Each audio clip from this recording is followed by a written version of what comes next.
You know the vibes. Welcome back to another episode of the Hoop Genius podcast brought to you by NBA 2K23. And today is a very special episode. This episode is brought to you by Foot Locker. If you need some kicks to look fresh on the court, head over to Foot Locker. If you need some kicks to look fresh off the court, head over to Foot Locker. If you need some drip to look fresh off the court, head to Foot Locker. And if you need some performance wear to look fresh on the court while you get buckets, head to Foot Locker too. Moral of the story, head to Foot Locker because the homies over there very kindly hooked me up with an exclusive one-of-one interview with Mr. Allen Iverson. I know how long you guys have been waiting for this one, and to say thank you, I've got something. I've got a signed by the man himself, Allen Iverson jersey that we're going to be giving away to one of our wonderful listeners. Now, to win this, all you got to do is make sure you're a member of our Discord community. We have great conversations in there. If you love basketball and you're not in our Discord, I don't know what you're doing. But all you do is you go down to the Hoop Genius podcast section, click on the thread that I created called Iverson Jersey, and put your name and your location. Not your exact location, because we don't want any weirdos on the internet finding out. Not that there are any weirdos in the Discord, but I digress. But just put your town or your city and where you live, just so I know for shipping purposes where it's going to go. And get involved. Just put your name and the town in which you live. And I'm going to put all the names into a random selector and randomly select whoever wins this jersey. That's all you got to do. It's very simple. If you enjoy the interview, if you enjoy the show and you want to hear more interviews with NBA legends and you want to hear more, please do recommend the show to your friends. And it would mean the world to me if you're listening on Spotify, leave 5 stars. If you're listening on Apple Podcasts, leave 5 stars and a review telling us how much you love the show, because it really helps us get ranked higher in the searches. And then if you're listening on YouTube, please subscribe to the podcast. If you want to see the visuals are on the Hoop Genius main YouTube channel. Check that out. You can see the sit-down interview. It was a great event. We had the Brixton Foot Locker store packed out with an audience. I asked some questions. We gave the audience an opportunity to ask some questions, and Allen Iverson gave some great answers. It's about 45 minutes long. Make sure you clear your schedule right now, because when greatness talks, you got to listen. Ladies and gentlemen, this is the one, the only, the answer, Mr. Allen Iverson. Yo. What's good, everyone? Thank you for joining us this afternoon. It's a blessing to have you all here with us. We've got a very special afternoon lined up. I'm, of course, Mo Moonsey, if you don't know, host of the Hoop Genius podcast, the UK's #1 show for all things basketball. And very excited today. When I got the call for this event, I was so gassed because the NBA and Foot Locker, two of the most iconic brands in the world, who've been working in partnership for the last 13 years across Europe. They've been doing great work all across the continent, refurbishing and building basketball courts so that we have basketball available at grassroots level for the young people to come in and play. And it's not just great work they've been doing on basketball courts like they have up the road at Clapham Common. They're also organising special events like this one today. So first of all, I need you guys to make some noise for the NBA and Foot Locker for putting on this show. And like I said, they're doing a lot right now. So this afternoon, we're blessed to be in the company of one of the best to ever do it. If any of you guys have ever seen a picture of me when I was younger, I was wearing clothes that were 5XL, 6XL, all baggy. And I know a bunch of you guys in the crowd were as well, because that was the style, a cultural icon, a Hall of Famer, an MVP, 11-time All-Star. I could be here reading accolades all day, but I've got to do something I've always wanted to do. A 6-foot guard from the University of Georgetown. Ladies and gentlemen, make some noise for number 3, Allen Iverson.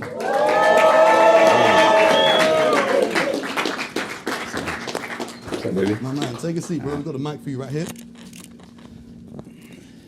All right, first of all, I need you guys to make more noise than that. This is Allen Iverson. Make some more noise.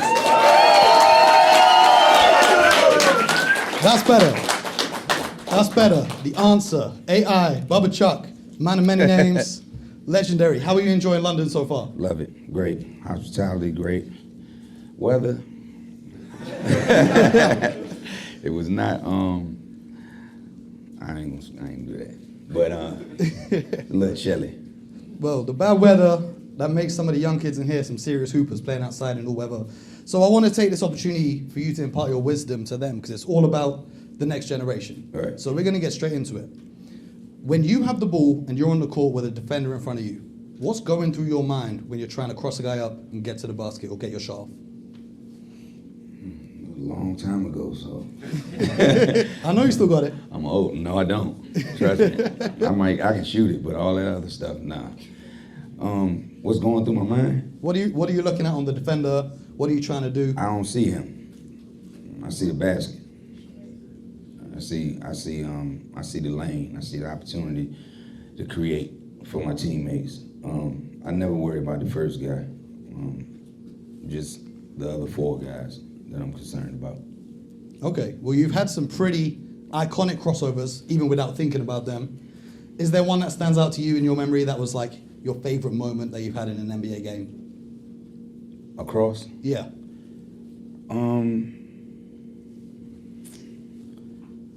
Well, y'all want me to be cliche and say Mike.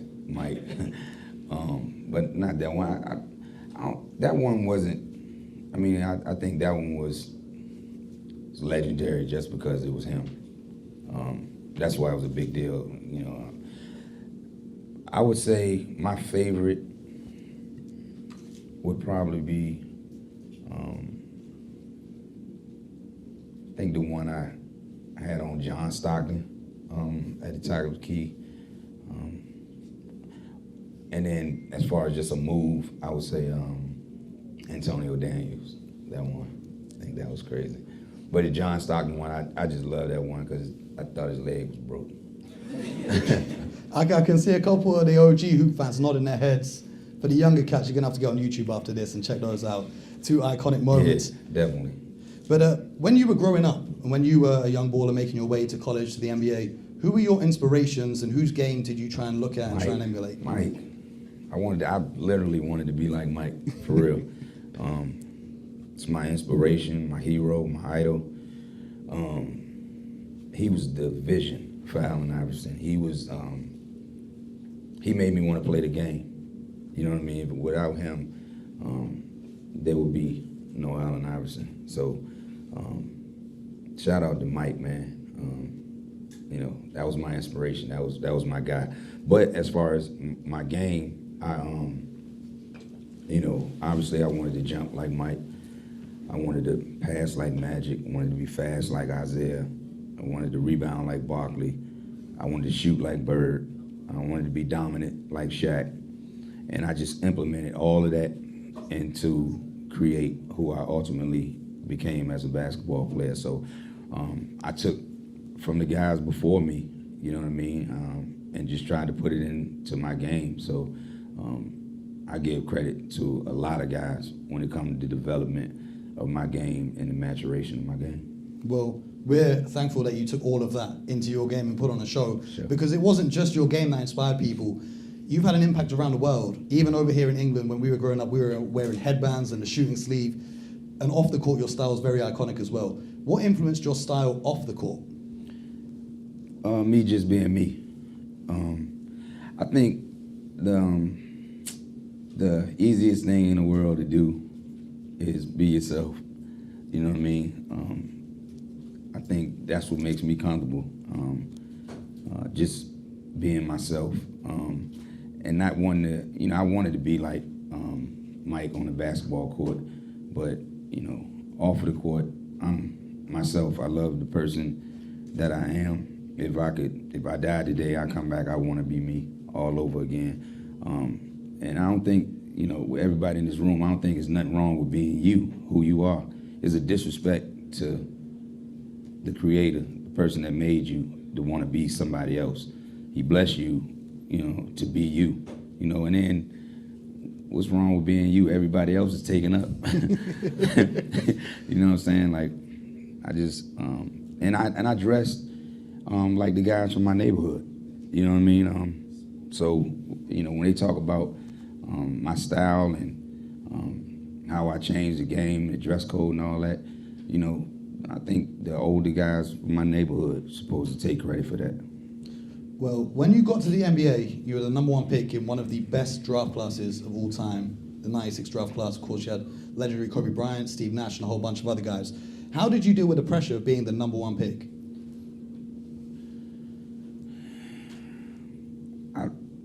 There's no pressure in basketball to me. I mean, there's other things in life that I've been through far worse than going out there doing something that I love to do. You know what I'm saying? I never understood you know, we talked about it last night at dinner. I guess, in a sense, certain guys are different to where it's, you know, that's not pressure to me. I understand with certain guys during the game, you know, the first 45 minutes of a game, you want to touch the ball, you want it in your hands all the time, and then in the last 3 minutes, you don't want to touch it like a hot potato in your hand. You know what I mean? But me, I relish it. I wanted that. And it's sort of like, you know, playing on the road or, you know, and playing at home. You know, some guys can play well at home, but, you know, couldn't do it on the road, couldn't deal with the crowd and the hostile environment. But I relished it. Like, you know, I want to shut them up. You know, it's easy to, you know, get down when, you know, everybody's on your side and everybody's cheering for you. But when you get in there and 20,000 people are booing you and they're against you, you know, the excitement comes from wanting to shut them up. You know what I mean? I felt like the bigger the lights, you know, and I don't ever say I would play harder in certain games. I play the same way regardless if I'm playing pickup or we at practice or if we in a regular season game or a playoff game, you know what I mean, or finals or whatever. I'm gonna play the same way regardless. And I looked at it like the only thing that I really had to do was play harder than everybody else. Like I realized that some nights I was gonna be off. I knew some nights I was gonna turn the ball over. I might go 0 for Winfrey from the field and just have a overall bad game. But I felt good about myself after I got a shower and look in the mirror. I could look at myself and feel good about myself because I know I played as hard as I could. You know what I mean? So pressure, nah. There's too many other things in life that's pressure. Basketball is just love. It's just a game. That's awesome. That's a great mentality to have. A lot of guys talk about when they get to the league, welcome to the league moment, a particular matchup, particular someone they had to guard. What was your welcome to the league moment? Man, that's a great question. I remember it like it was yesterday. I was 21 years old. I was a rookie, and we were playing the Phoenix Suns in Phoenix. And like throughout my life or career, like I never had nobody like destroy me. You know what I'm saying? Like just simply bust my ass. Like I never experienced that. And man, Kevin Johnson, like, I mean, like, and I was like, he was stronger than me, obviously. 9 times out of 10, everybody was, but I was quicker, I was faster, I could jump higher, more athletic than him, everything. But his mind, you know what I mean? Just basketball mind, he just outclassed me, you know what I mean? Just backdooring me, and you know what I mean? He just knew the game more than I did, you know what I mean? He outsmarted me during the game, and he had 36, 9, and 9. And I remember being in the locker room, and we had lost the game. I was in the locker, and I was actually in tears. And Mo Cheeks came up to me and was like, man, don't worry about it, AI. One day, you'll get somebody 36, 9, and 9. You know what I mean? And this many years later, it's like, but I still remember getting my ass tore up, you know, like that. So I don't, you know, when I do it to somebody else, I never regretted it or never felt bad about it because I was in that position before it was done to me. Yeah, you gave people 36, more than 36 a whole bunch of times. When you look back at your entire NBA career, you know, you're in the Hall of Fame. Is there a particular game or a particular moment that stands out to you as your favorite memory from playing in the NBA? Favorite moment or favorite, like game memory? Game memory or memory? Either or. My favorite memory is just being drafted. You know, whether it was being first or the last pick, it didn't matter. Just, you know, everything that I've been through in my life, where I come from, and what I had to overcome, and the work that I put in, the trials, tribulations, the ups and downs, falling and getting back up. It was a, you know, I think it was like a tribute to my family, my friends, teammates that I've had, coaches that I had all over the years. You know, because, you know, to become who I am or who I ultimately became in the league, you can't do this by yourself. You know what I mean? It takes a village. Like you can't do all of this stuff by yourself. There's so many people that play integral parts in your development, your life, and your lesson, and so many mentors. You know, so many people that help you try to stay the course and be able to accomplish, you know, your dreams. So, man, shout out to everybody else besides me that helped me, you know, get to this point. Well, speaking of other people helping you, I want to put you on the spot here. I want you to give us your all-time starting five with teammates that you've played with over the years. If you had to make your ultimate Allen Iverson lineup with yourself starting, which other four guys are you picking? Besides, including you, including me, to maximize your skill set to go out there. Oh, okay. Eric Snow, Aaron McKee, Theo Ratliff, Dikembe Mutombo, and I was. That's a heavy lineup. 6 man. How many was that? That was 4. Including me? Yeah, plus you. That's 5. Okay, cool. Now I'm gonna ask you another one. I'm gonna ask you another one, and if you include yourself, it's up to you. I need your all-time starting 5 from any player to ever play. I got you.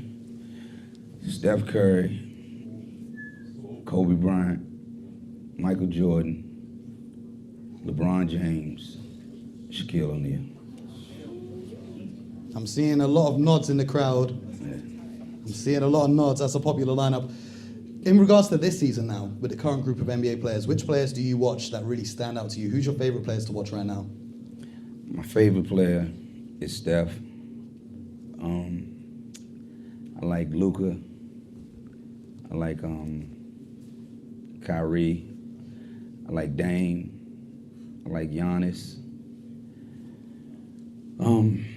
Which guys do you think could go into your era and play? All these of guys, them. all of them. Durant, Embiid.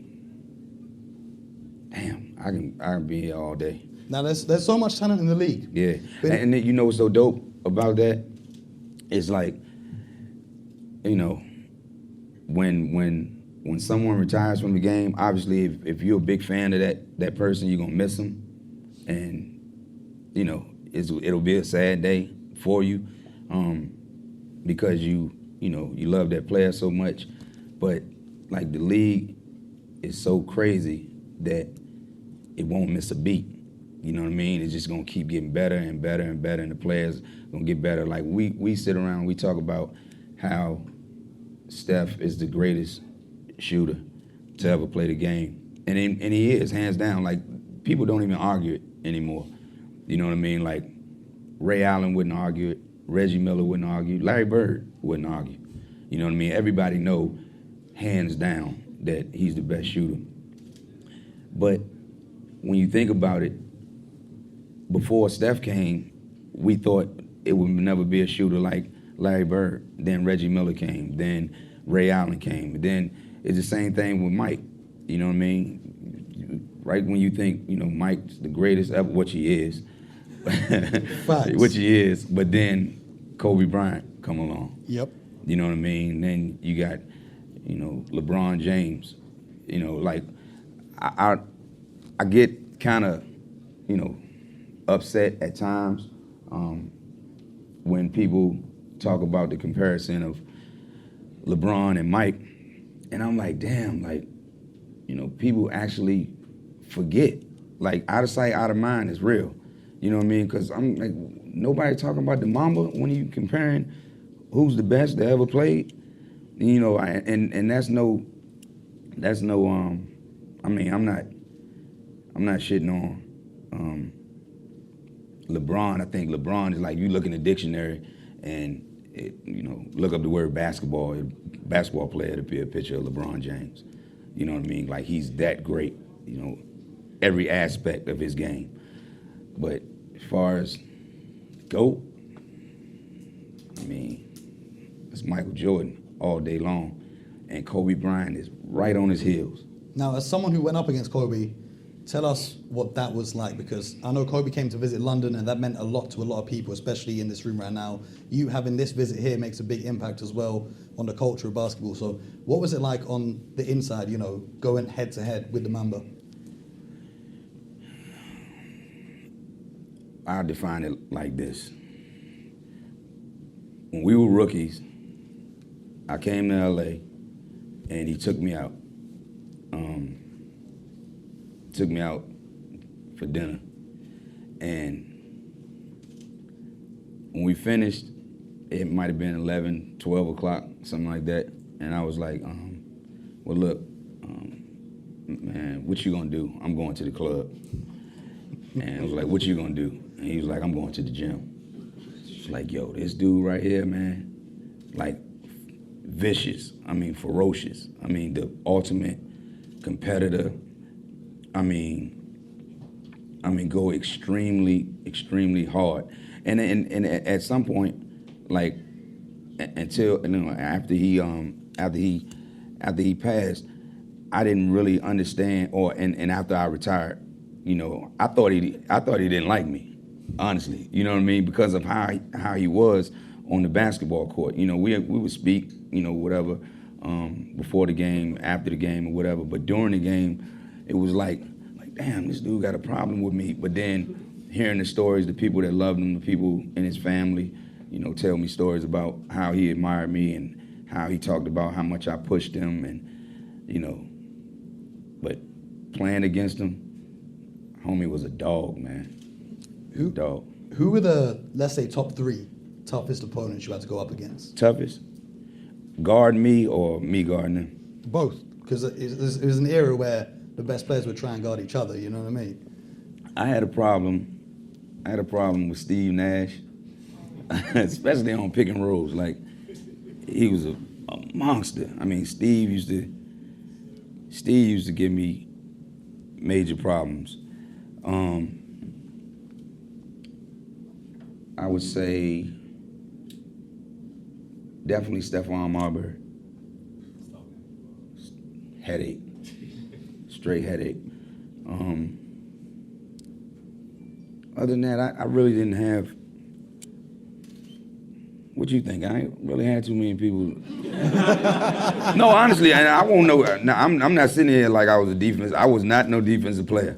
You know what I mean? I played the passing lane. Like I was honestly, and I ain't never said this. Like, I said it to my friends and my family. I ain't never said it publicly, but I was always one of them guys that didn't want to end up like one of the guys that I do it to. So I wouldn't press up on nobody, and you know what I'm saying, and welcome trying to get crossed over or done wrong. Like, and I've been hit with some shit before, and fortunately for me, the guy didn't make the shot. You know, you don't make the shot, it don't make ESPN, it don't make none of the highlights. So I've been done wrong. And guard me, I think it was tough with Cole because you had to come with your best every time. And I don't think you guys probably don't know Marcus Banks, but I'll never not give him his credit for him being tough. Marcus Banks was tough for me. But for the most part, I mean, I ain't had too many problems with nobody. Man, that's the perfect answer. If we were to put a prime AI into the NBA right now, how many are you giving them a night? I don't know, man. And everybody got their outlook on what they think it would be. And I don't know. This question is asked a lot, and I try to analyze it, and I try to, you know, figure out why everybody say that I would average so much more. And I guess it's probably because the floor is spaced out a lot more. So after you beat that first guy, you right there at the basket and layups. So I mean, I tell you what, I look at it like this. And this is my honest opinion. When I came into the league, when I was in college, they played boxing ones. They double teamed me. They played 1-3-1s. They played 2-3. They played 2-1-2, whatever. They all the junk defenses. And my teammates in college used to tell me like, damn Chuck, like when you get to the league, you know, they can't run zone on you. You know what I mean? Like it's all one-on-one, all game long. So I'm like, damn, I'm gonna have a field day. Like who the hell can just guard me one-on-one for 48 minutes all game long? So I'm like, all right, cool. So 4 scoring titles later, all of a sudden, here come the zone. You know what I mean? Like the history of the NBA was never no zones. I'm talking about you can go all the way back to when, you know, dudes was wearing shorts up here, all the way back to where it was black and white. You know what I mean? When everybody had on Chuck Taylors. There was never a zone. Then all of a sudden, I want y'all to just feel this conspiracy. You know what I mean? Like all of a sudden this 6-foot dude come winning scoring titles, then all of a sudden we're gonna implement the zone again.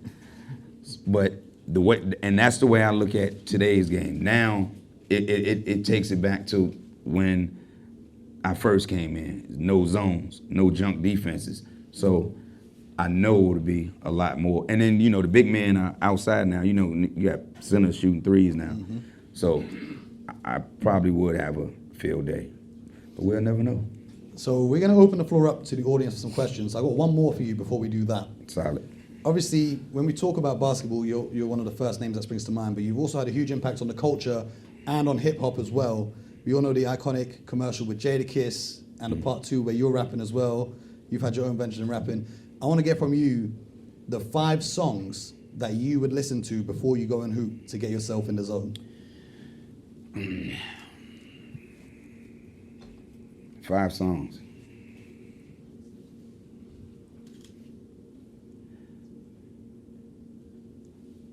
I can't say 5 of his songs. It was only one person I listened to, so I can name 5. I can name 5 artists. Yeah, go ahead.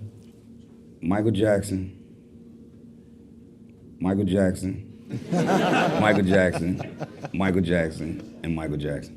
Man, I wasn't expecting that still. Yeah. I'm not gonna lie, but got to listen to Mike. We're gonna open up the floor to some questions from the audience right now. So if you've got a question, put your hand up. Harry over here is gonna mediate, so get involved. It's an honor to meet you. What I wanted to ask, you mentioned earlier in the interview, if you died, it's a bit morbid. If you died and came back, you want to be yourself. But you was very talented as a football player as well, Bethel High.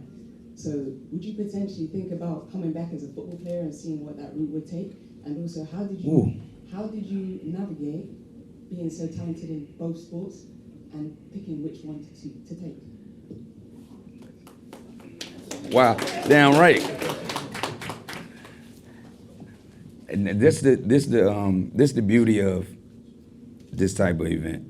Like, I mean, it's you know, you have reporters and they ask the same thing all the time. I mean, and how you do me like that? No. I ain't throwing my man out there because you're doing a great job. Great job. I mean, and it's interesting. It's fun. I love the questions you ask me. But damn, that was deep. That was awesome, and it's I promise you, 47 years old, and I've never got that question. Damn. I mean, I guess you got to know my story I got in trouble in high school, and I was incarcerated, wrongfully incarcerated, and I was recruited by everyone in the country in both sports, and football was my first love. I didn't want to play basketball at all. My mom, I came home one day, I was 8 years old, and she said I was going to basketball practice, and I went crazy, kicking, screaming, crying. They had to drag me out of the house because I didn't want to play basketball because I thought it was soft. Now, this many years later and all the injuries and Shaquille O'Neal and guys like that, I realized that the game wasn't soft. But then that's what I thought. I did not want to play basketball. I'm telling her I'm a football player. I don't play basketball. Basketball is soft. Then I went to practice that day and saw all of the guys that were on my football team trying out for the basketball team. I came home and like, it really was because of my mom. I mean, I say Mike, but like she forced it on me, and everything else is history. But football, I mean, that was it for me. You know what I mean? And I know it don't sound modest at all, and it's not cocky, it's not arrogant. It's just who I am as far as my confidence. And I think I am and would have been a way better football player than a basketball player. I really believe that. And that was the only reason that I didn't play. My plans were to go to college and play both sports. And when I got in trouble in high school, all of the teams that were recruiting me for football and basketball stopped. You know what I mean? I had no offers from anyone after being recruited by everybody in both sports in the country. And my mom basically went to Georgetown and begged for my life. You know what I mean? She asked Coach Thompson to basically save my life, and he gave me an opportunity, and that's how I ended up playing football. Now, I used to come from class, and we had to pass the football field for me to get to the gym. So I used to, every day, I used to look at the field and watch the guys practice, and I used to literally cry. You know what I mean? Like, just get emotional. It just used to mess me up. And one day I got the courage to ask Coach Thompson, could I play football? You know what I mean? Because I had started, on my way to the gym, I had started, going another way, like the long way, just to avoid seeing the field. And I can't say on camera, and it's kids in here, I can't say what he said to me, but I never thought about playing football after that again. And was it the second part to that? I know I was long-winded, but I just had to give you the history of, why. The second part was, how do you navigate having to pick between the two? And like you mentioned. Oh, Coach picked for me. You personally, as a human being, because I know a lot of people in this room, they might have aspirations of going to the NBA, and they might not be able to make that happen. But being in that position where you was talented in both areas, having to like settle with yourself, that you're not going to take it on as a football player and going down the basketball route. It was definitely a great plan B. Great plan A and B, if you think about it. You know what I mean? And I think, and that's real important, that's for everybody in this room. I know it's cliche, you can be anything you want to be in life. Like, and people really think that, like, I think kids today, really, like, you hear that and they like, yeah, okay, whatever. You know what I mean? Like, and I tell people, I want to be like you, Allen Iverson. Like, no, don't be like me, be better than me. You know what I mean? And, I tell a kid, like, and I know kids and people in general, not just kids, like, yeah, whatever, man.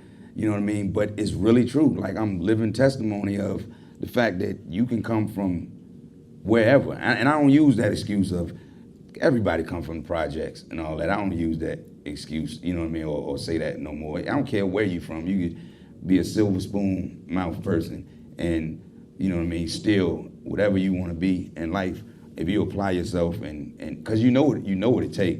Everybody act like they don't know what it take. When you and I tell kids all the time, when you sitting at home and you all day long and there's somebody outside like this in the rain, snow, sleet, hail, and they working on this, and they want it for real. You know what I mean? They want it for real. So I mean, it's just applying yourself and wanting it for yourself. You know what I mean? Because from what I know, I don't know nobody that went to heaven and came back, or went to hell and came back, or whatever. And So what I know is you live once. So it's your life. You got one opportunity to do whatever you want to do. You get the same 24 hours in the day that everybody else get. Make the best of it. We got another question here at the front. So this is something that's close to me. I just wanted to ask if, in your active career, were you aware of the impact you make in Europe, the basketball fans of Europe, the players of Europe, and if you did, how did you hear about it? Because those times when you were active, you weren't coming to Europe that much. In fact. When I was active, Yeah. I don't know. Well, Reebok had me. I was. Huh?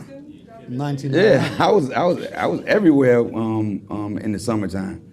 I was all over Europe in the summertime when I was playing. Now, much more now because, you know, when you have, like I have obviously fans in the States, but I think the hardest part of being who I am and being retired, and when you get a big fan base like that, you just try to do your best as far as with your team and being able to get to those places that really support you and love you the way they, you know, loved and supported me throughout my career. But hopefully I get to live a long time, and you know, now it doesn't have to be in the summer for me to visit different parts of the country. You know what I mean? I did all the hard work now. You know what I mean? Now it's time for the people that support me, you know, just get that love back. That's right. We're in the middle of the season right now. AI, you got a pick That's for right. a championship this year? Yeah, Sixers. I mean, that's who I wanted to be. But I mean, I love when Steph hoists the trophy. So, but at the same time, if my Sixers don't win, I think what I root for is the guy that's the superstar and the guy that put in all that work that didn't win one yet. Like, I don't want the feeling of not winning a championship is not a great feeling for people like me. And I was talking to David Beckham today, and I was telling him that not so much for me is I wanted to see the joy and the look in the guys that went through the war with me. I wanted to see that look in their eyes, and I never got an opportunity to see it. The opportunity that I got in the lasting images that I had was pain in their eyes after, you know, getting right there and losing it. If I could do it all over again, and I know it may sound crazy to some people, but I would rather not go than to get there and lose. We got time for some more questions from the crowd. I think we're good for questions. All right. Time-wise. All right, What unfortunately. time? Where you got to be? Man, this is for the people, man. For the people. The people's champion. For the people. We got a question from one of the best slam dunkers in the world. This guy got crazy cops. Off we go. Appreciate it, man. That being said, I would love to know what's your all-time favorite dunk contest dunk that you've seen?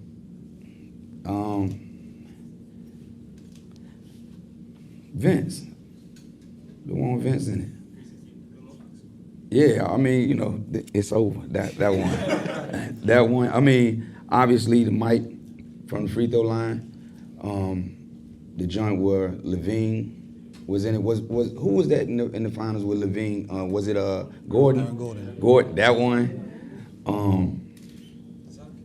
That one. This last one was, you know what I mean. They had the rebound from last year. This year they had it. They were suffering. They better thank Matt for that. The NBA, you know what I mean, because he brought it back. You know what I mean. And what's little homie name that was in the finals with him? Trey Murphy. Yeah, Murphy was crazy. But that one, which the Nate Robinson ones, him and Dwight. Kryptonite. Right? Yeah. What you think? Your favorite one? Oh, Zach Levine. Zach LaVine, yeah. Zach LaVine was crazy. Like, what was the one where Gerald Green was in? Where he blew the Cupcake. The cupcake. Yeah. That was the same one as Nate Robinson, though. Oh yeah? Yeah. That one was dope too. Yeah, great question. That's awesome. We got time for one last one. We won't have time for photos. That's it. So we won't have time for photos. It's my answers, guys man. got bit. It's my long-winded ass answers. That's all it is. How do you have the ability to play through all of the injuries and the pain? And how was you still able to perform at such a level with so many injuries? Man, it had to be, I think it had to be 100% God. I can't take credit for that. I don't, and I wish I had a definitive answer. Like I wish I had an answer, but I really don't know, because I remember like waking up right before shoot around 9 o'clock in the morning and trying to walk to the bathroom and barely make it. You know what I mean? And then get to the arena, and then you looking these guys in the locker room, you looking in their eyes, and you know we might have a big game or a game period. You know what I mean? And then the adrenaline, and you start to hear, you know, the people outside, you know, because the locker room door is open, you start to hear the people filling in, and it's like, fuck it. You know what I mean? Let's go, man. You know what I'm saying? And trust me, it was plenty of times like I've came back from a separated shoulder and played like I was supposed to be out 3 weeks. And I was out a week and got to the gym, and I remember I was a rookie. We was playing the Knicks, and we were terrible the year before I got there, and we were terrible the year I got there. But so we didn't sell out the arena. But when we played the Knicks, it would always sell out. And I saw that crowd. I was like, no, I'm playing. And I played, and it was like one of the worst decisions in my life, because the pain that I was in after that game.